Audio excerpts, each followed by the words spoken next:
2026년 8월 첫 번째 주일 예배를 하나님께 드리겠습니다. 다 함께 사도신경으로 신앙 고백하시겠습니다. 전능하사 천지를 만드신 하나님 아버지를 내가 믿사오며 그 외아들 우리 주 예수 그리스도를 믿사오니 이는 성령으로 잉태하사 동정녀 마리아에게 나시고 본디오 빌라도에게 고난을 받으사 십자가에 못 박혀 죽으시고 장사한 지 사흘 만에 죽은 자 가운데서 다시 살아나시며 하늘에 오르사 전능하신 하나님 우편에 앉아 계시다가 저리로서 산 자와 죽은 자를 심판하러 오시리라. 성령을 믿사오며 거룩한 공예와 성도가 서로 교통하는 것과 죄를 사하여 주시는 것과 몸이 다시 사는 것과 영원히 사는 것을 믿사옵나이다. 아멘. 우리는 지금 히브리서에 대해서 계속 공부 중에 있습니다. 오늘은 히브리서 4장에 대한 내용으로 태초 이전부터 예정된 안식이라는 제목을 가지고 한번 살펴보도록 하겠습니다. 말씀은 히브리서 4장 4절부터 10절까지의 말씀입니다. 합독하시겠습니다. 제7일에 관하여는 어딘가에 이렇게 일렀으되 하나님은 제7일에 그의 모든 일을 쉬셨다 하였으며 또 다시 거기에 그들이 내 안식에 들어오지 못하리라 하였으니 그러면 거기에 들어갈 자들이 남아 있거니와 복음 전함을 먼저 받은 자들은 순종하지 아니함으로 말미암아 들어가지 못하였으므로 오랜 후에 다윗의 글에 다시 어느 날을 정하여 오늘이라고 미리 이같이 일렀으되 오늘 너희가 그의 음성을 듣거든 너희 마음을 완고하게 하지 말라 하였나니 만일 여호수아가 그들에게 안식을 주었더라면 그 후에 다른 날을 말하지 아니하셨으리라. 그런즉 안식할 때가 하나님의 백성에게 남아 있도다. 이미 그의 안식에 들어간 자는 하나님이 자기의 일을 쉬신 같이 그도 자기의 일을 쉬느니라. 아멘. 자, 지난 몇 주 동안 살펴본 히브리서의 내용은 이렇습니다. 1장을 통해서 살펴본 바로 예수님은 하나님의 아들의 신분을 가지신 분이시지만은 그 모든 것을 내려놓고 자신이 창조한 피조의 세계에 들어오기까지 하나님께 순종하셨다라는 것이죠. 인간의 몸을 입고 이 유한의 세상에 들어오신 하나님의 맏아들이신 예수님은 천지를 창조한 하나님이시라고 히브리서 1장 10절에 정확하게 확인 도장을 찍어서 그렇게 기록하고 있습니다. 그리고 세상은 멸망하여 사라지겠지만 그리스도가 되신 예수님은 영원에 속하신 연대가 다함이 없으신 그런 무한하신 존재이시다라는 것을 히브리서 1장 11에서 12절을 통해서 명백히 기록하고 있는 것을 볼 수가 있습니다. 그분은 창조주 하나님이시기에 천사가 그 수종을 드는 그러니까 바람으로 불꽃으로 사용하시는 분으로서 당시 사람들이 신적인 그 존재로 그렇게 숭배하던 그런 천사들보다가도 훨씬 우월하신 그런 아니 비교조차 될 수 없는 분이시다라고 이렇게 기록하고 있는 것입니다. 스스로 죽음으로 들어가서 탐욕을 쫓아가서 그렇게 사망의 늪으로 들어가 버린 눈이 멀어버리고 귀가 막혀서 제대로 보지도 못하고 듣지도 못하게 된 그런 상태가 되어 버린 이 타락한 인간들의 그런 상태에서 하나님은 그들의 상실한 상태에 그대로 그냥 버려 두십니다. 왜냐? 무엇인가를 배우고 오라고 하신 것이죠. 아담을 통해서 말씀하신 바와 같이 반드시 죽으리라. 너희들이 그 열매를 따먹는 날에는 죽고 또 죽으리라. 반드시 죽으리라. 그렇게 말씀하신 그 상태로 그냥 버려 두셨다는 것이죠. 그렇게 하나님과 끊어져 있는 죽음의 존재가 되어버린 스스로 늪에서 빠져나올 수 없는 상태가 되어버린 인생들에게 구원의 길, 늪에서 나올 그런 동아줄로 오신 분이 바로 하나님의 아들이신 예수님이시다라는 것입니다. 택하신 백성들의 눈과 귀를 영원히 열어 주실 수 있는 자격과 능력이 있으신 분이시고 이분은 바로 흠이 없고 정결하신 어린 양이라는 구약에 그 드려진 제물의 조건에 합당한 분, 유일한 분이 바로 이 예수님이란 이름으로 오신 그리스도 메시아라는 것이죠. 그 예수님은 구원의 창시자가 되시기에 합당한 분이시고 또 하나님의 맏아들이시며 타락한 인간들의 맏아들로서 타락한 인간들을 그 밑으로 넣어서 아들들로 만드시기를 부끄러워하시지 않으셨다고 그렇게 기록하고 있습니다. 그 구원을 베풀기 위하여서 창조주이신 예수님께서 인간의 몸을 입고 이 유한의 세상에 들어오셔서 고난을 받으셨습니다. 이 그리스도께서 오신 이 고난 당하실 것에 대한 그런 성경 기록이 창세기부터 이미 기록되어 있다는 것을 확인해 보셔야 됩니다. 창세기 3장 15 절을 보면요, 원시복음이라 부르는 그런 구절이 있죠. 여기에 보면은 뱀의 후손, 그러니까 세상에 속한, 하나님께 속한 자들이 아닌 세상에 속한 사람들, 이 자들이 여자의 후손, 그러니까 예수님의 발꿈치를 물게 될 존재들, 이들이 있을 것이라는 십자가 사건을 예언하는, 이것을 완성시키는 분이 바로 예수님이단 말입니다. 사실 이보다 더 큰 예수님의 고난은 십자가를 지는 이것이 아니라, 십자가를 지는 이 고통이 아니라 창조주이신 예수님 자신이 이 창조물의, 그러니까 피조의 몸을 입고 이렇게 이 세상에 들어오신 것 이 자체가 이미 고통이었을 것이고, 또 이 고난을 통해서 하나님과 잠시 끊어짐을 맛보는, 이것이 더 큰 고난이 아니었을까 그렇게 생각해 봅니다.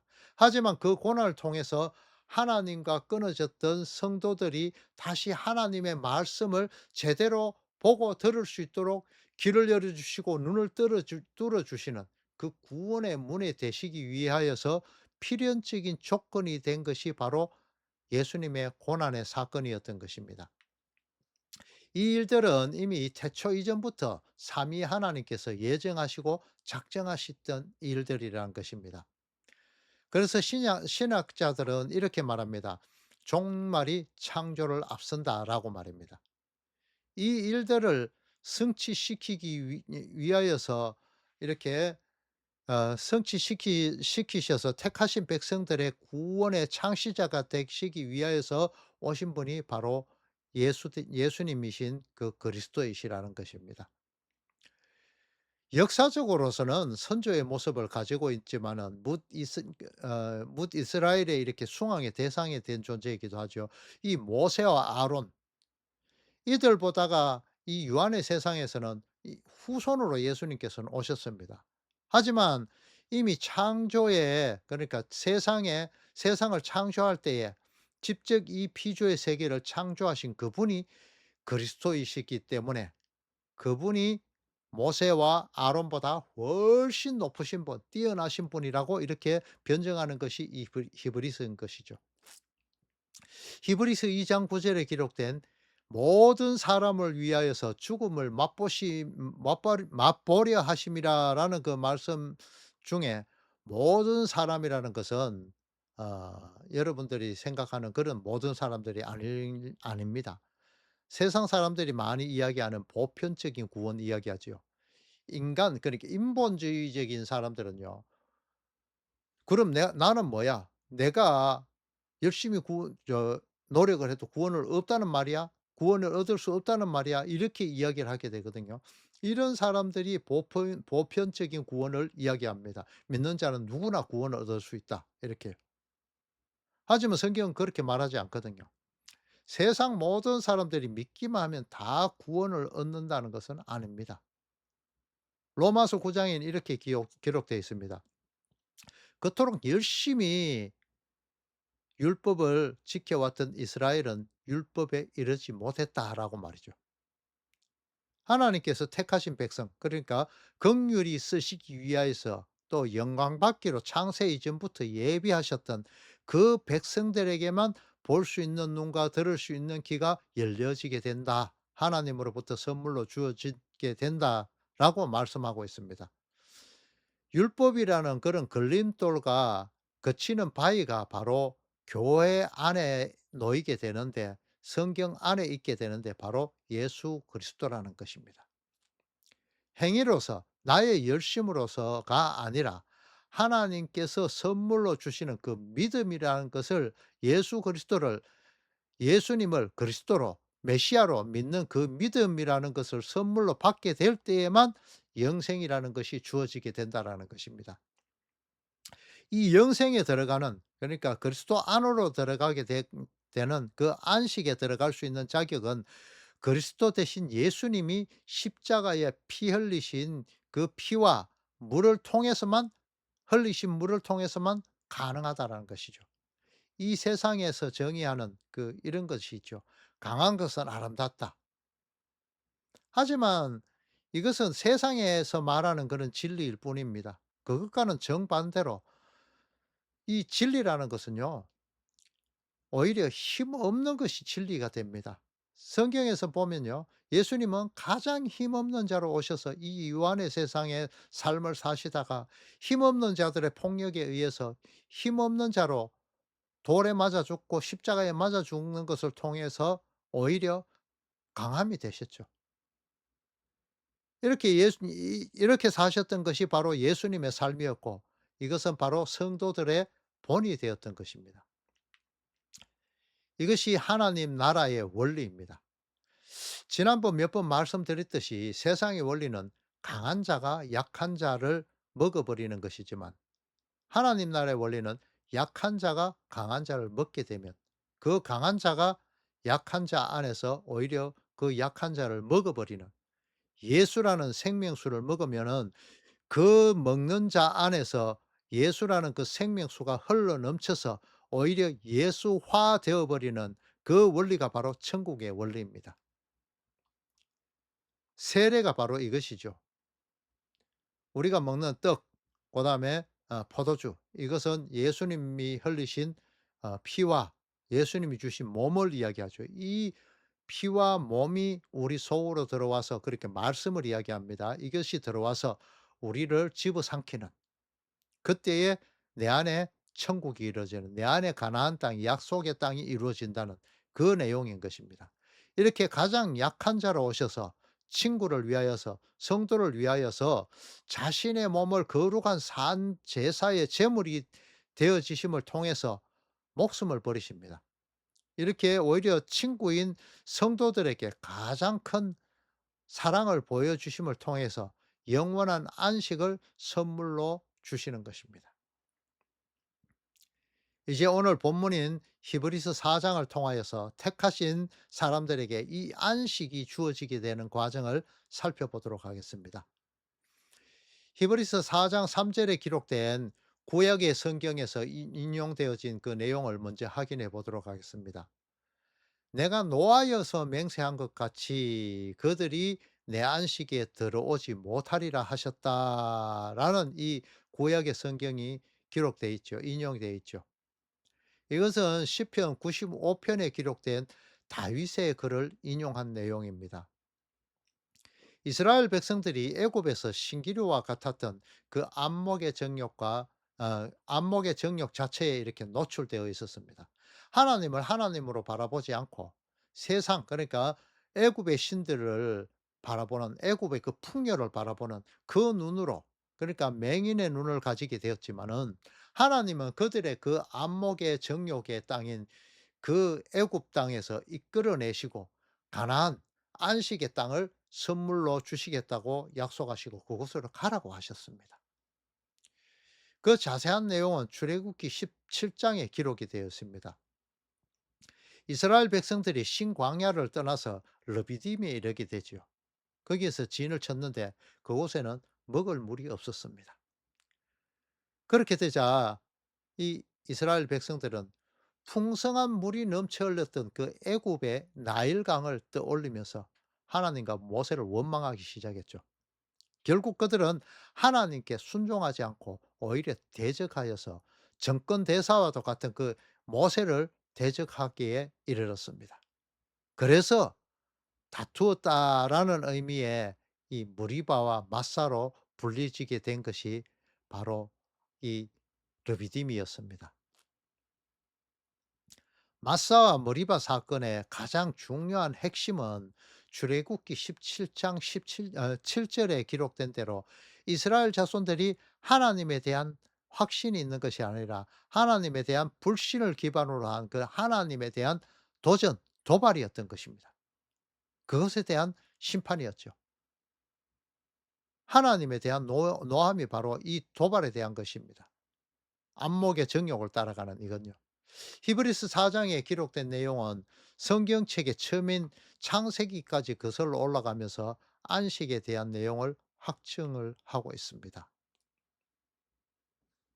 그 결과로 광야 시대에 하나님의 노를 격발시킨 그런 이스라엘의 1 세대들은 가나안 땅에 결국 들어가지 못하게 되죠. 그 들어가지 못하게 된 이유 자체는 하나님께서 주신 그 상황을, 모세를 통하여 주신 그 약속들을 믿음과 결부시키지 못한 결과, 믿지 않으려고 귀를 닫은 결과였다라고 그렇게 기록하고 있습니다. 그것이 복음에 기인된 하나님의 말씀, 오실 메시아에 대한 약속과 약속의 땅 가나안 천국에 대한 것임을 깨닫지 않으려고 일부러 귀를 닫고 눈을 닫았다라는 것이죠. 그렇게 여호수아와 갈렙을 제외한 이스라엘의 그 1 세대들은 광야에서 다 죽음을 맞이하게 됩니다. 이 가나안 땅의 예표가 된 그 안식에 대한 것이 창세기 2장 2 절에 기록이 되어 있죠. "그 안식을 말한다."라고 히브리서 기자가 말하고 있는 것이 바로 이 창세기 2장 2 절에 나오는 것입니다. 마지막 날 제7 일에 안식 자체를 만드셨다라는 것이죠. 이것은 예수님도 그렇게 이야기하시죠. "내가 너희들에게 쉴 곳을 준비하러 예비하러 간다." 이게 바로 안식에 대한 내용이거든요. 안식 후 첫날 부활하시고 예수님은 승천하셨잖아요. 이게 바로 안식처, 너희들이 쉴 곳을 예비하러 간다. 이것이 같은 내용입니다.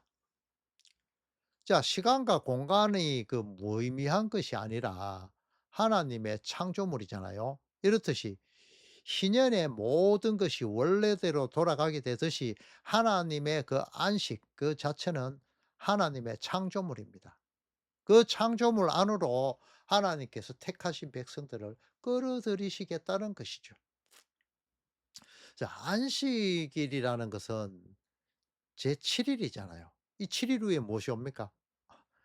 당연히 8 일이죠.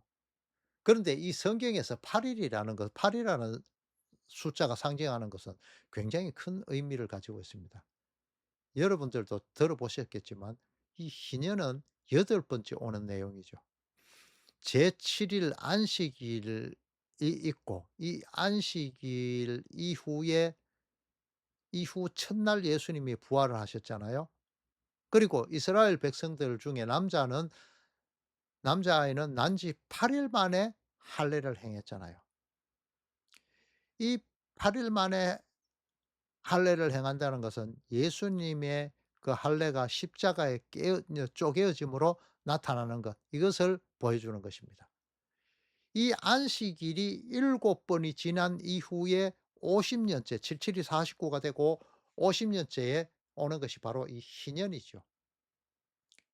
이 희년은 모든 것이, 그러니까 종으로 갔던 자들이 원래의 상태로 돌아오고, 전당 잡혀서 겉옷을 줬더라도 그것이 원주인에게 돌아가게 되고, 밭이 돈을 주고 팔았더라도 그것이 원주인에게로 돌아가는, 이것이 바로 희년이잖아요.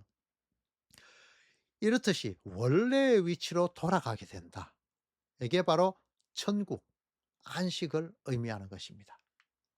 하지만 마사와 머리바의 사건과 같이 하나님을 의지하고 예수님의 그 할례를 믿음으로 받아들이지 못하고 그 십자가 지심은 예수님 스스로의 죄, 신성 모독을 했기 때문에 죽었다라고 당연시 생각했던 그런 구약에 나타난 그런 그런 사람들이, 물론 구약뿐만이 아니라 신약에도 이런 부류들이 있었죠.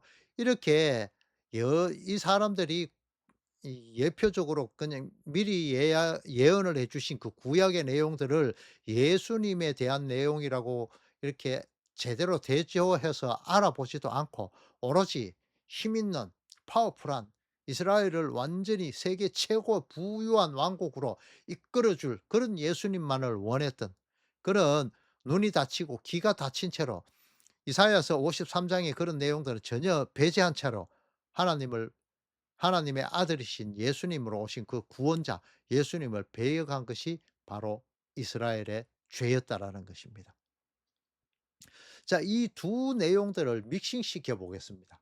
이스라엘 백성들이 출애굽한 후에 광야에서 하나님의 명령에 의해서 1차 인구 조사를 하게 되어지는데요. 이 내용이 민수기 1 장에 기록되어 있습니다.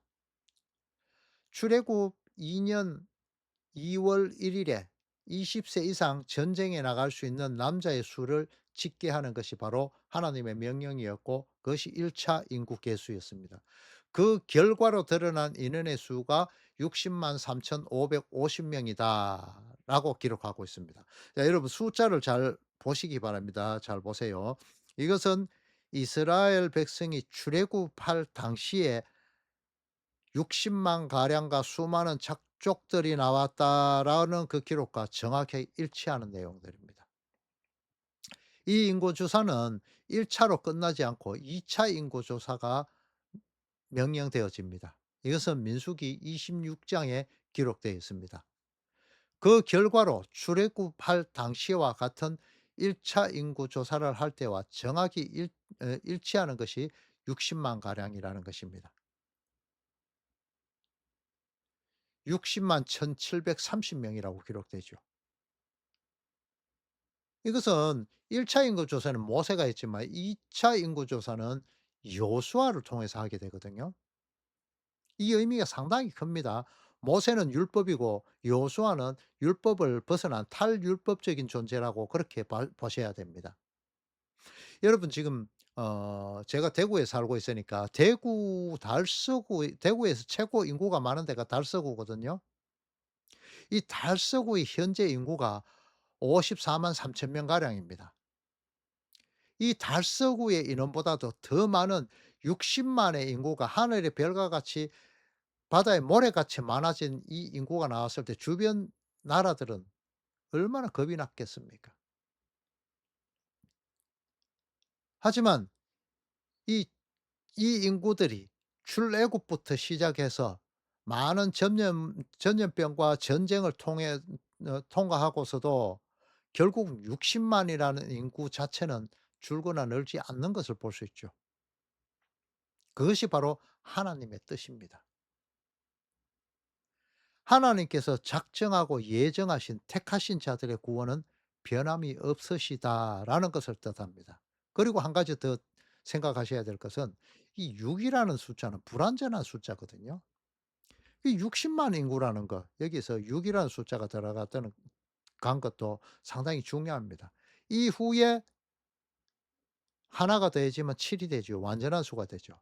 바로 예수 그리스도를 통해서 나타나게 될 그 인원들 이것이 바로 나머지를 채워서 70이 7이 되는 것입니다. 자, 이렇게 하나님께서 택하신 이 백성들은 그 1 세대 광야에서 다 죽고 2 세대들만 가나안 땅으로 들어갈 수 있었습니다. 그 결과로 나타난 것이 1차 인구조사와 2차 인구조사의 결과로 나타나게 되죠. 율법을 예표하던 모세와 아론 역시 가나안 땅을 밟을 수 없었고 예수님을 상징하던 여호수아와 갈렙만이 그것을 그곳에 들어갈 수 있었습니다. 율법은 절대로 들어갈 수 없는 그러니까 나만의 행위, 나만의 열심으로 내가 알아보고 지식을 쌓아서 하나님을 발견할 수 있다라는 것은 안 된다는 것이죠. 그것을 통해서는 하나님께로 나갈 수 없다는 것을 말하고 있는 것입니다.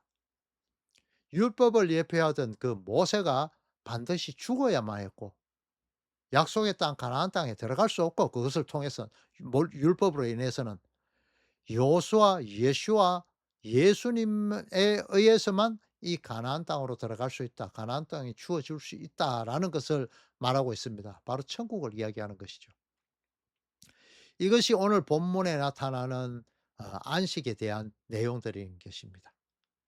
결국 이스라엘 백성들의 그 광야에서의 삶과 노아 홍수 이전 사람들의 그 삶들 그리고 아담과 하와와 같은 이런 구약이 기록된 많은 성경의 인물들, 이 불순종한 삶들의 기록들, 이것을 통해서 그것들을 경계로 삼아서 가장 낮은 자의 자리, 흙의 자리로 내려가서 "저는 무익한 종입니다.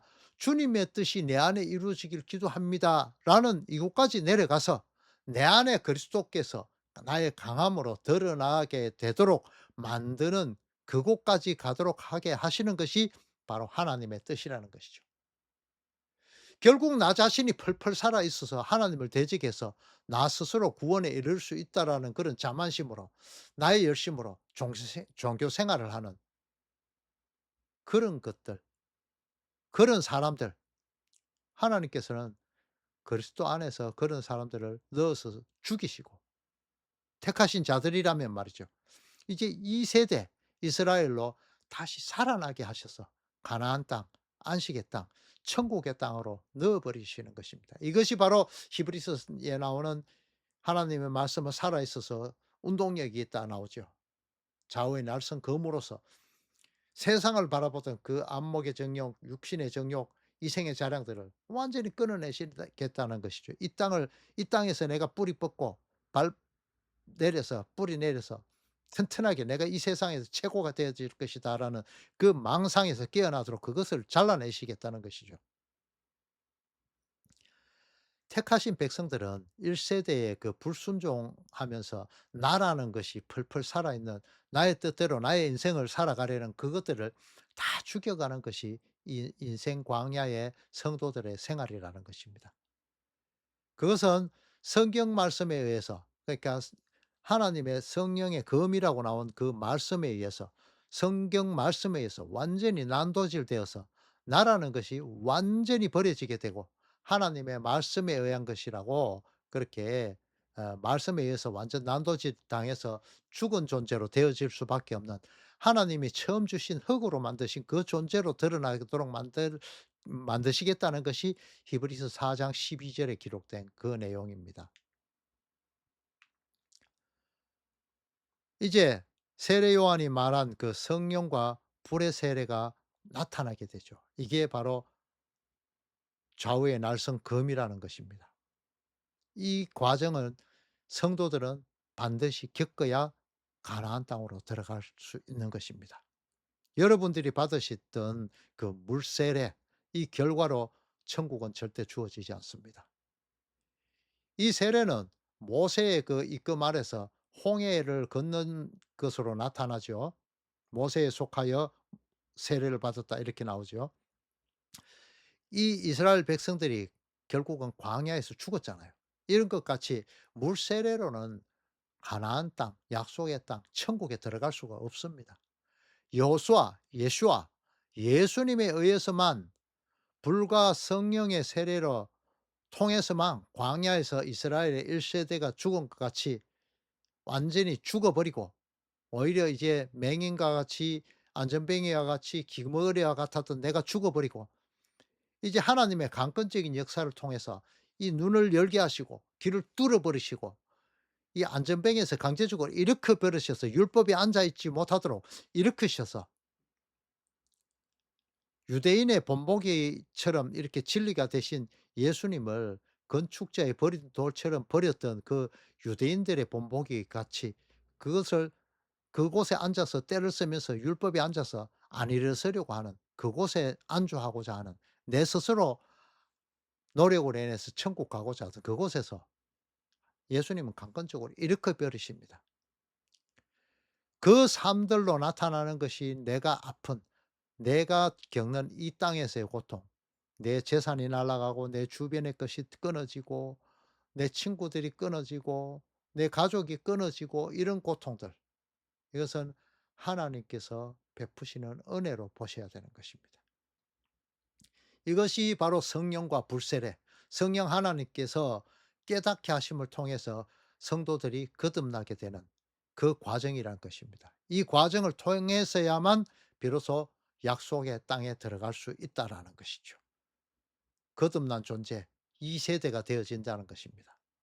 앞서서 말씀드린 바와 같이 성도는 그 말씀을 먹으면서 점점 세상으로부터 죽어져 가고 이제 그 말씀이 택함 받은 성도 안에서 활력 있게 움직이게 되어서 오히려 택함 받은 성도들을 그리스도 안에서 다시 살리시는 2 세대로서 1차 인구 조사가 아닌 2차 인구 조사, 그러니까 '맞나 안 맞나?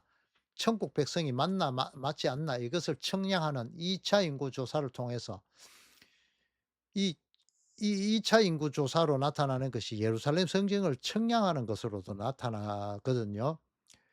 이게 보면 에스겔서 40 장을 보면은 1차 인구 조사에 대한 것과 대조가 되는 성전 측량의 모습이 나옵니다, 갈대자로서.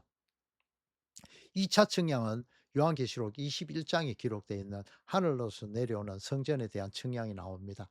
이것은 여러분들이 직접 찾아서 한번 읽어 보시고 이것을 1 차 인구조사, 2차 인구조사와 결부시키셔서 한번 확인해 보시기 바랍니다. 그리고 율법과 은혜와 또 결부시켜 보시기 바랍니다. 이렇게 이 청량하는 것, 이 최후의 심판을 통해서 택하신 자들에게 주어지는 것이 바로 그리스도 안의 안식이요 그리스도의 신부의 자리인 것입니다. 성도 여러분, 여러분들은 이 세상의 삶을 살면서 날마다 승리하면서 살아간다는 의미를 다시 한번 돌아보셔야 합니다.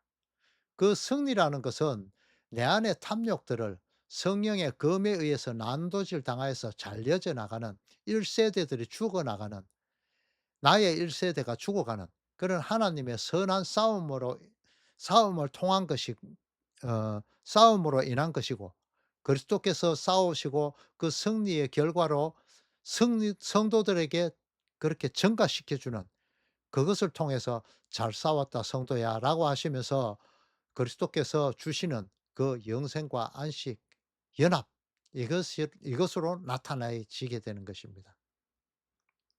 이러한 안식이 주어지는 것이 어떤 일에 의해서 이렇게 이루어지게 된다는 것, 이것이 이 과정들을 잘 아셨죠?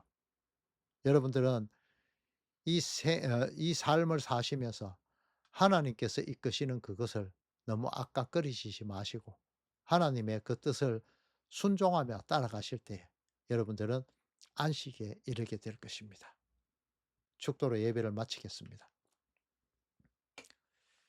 이제는 교회들의 머리가 되신 성자 하나님의 크신 은혜와 독생자를 보내신 성부 하나님의 크신 사랑과 성령 하나님의 위로 교통 충만하심이 말씀 안에서 온전히 기뻐하며 하나님의 뜻을 날마다 날마다 쫓아가 그 뜻을 알기를 힘쓰는 그리스도 안에서 안식을 소원하는 모든 성도들 위해 이제로부터 영원토록 함께 있을지어다.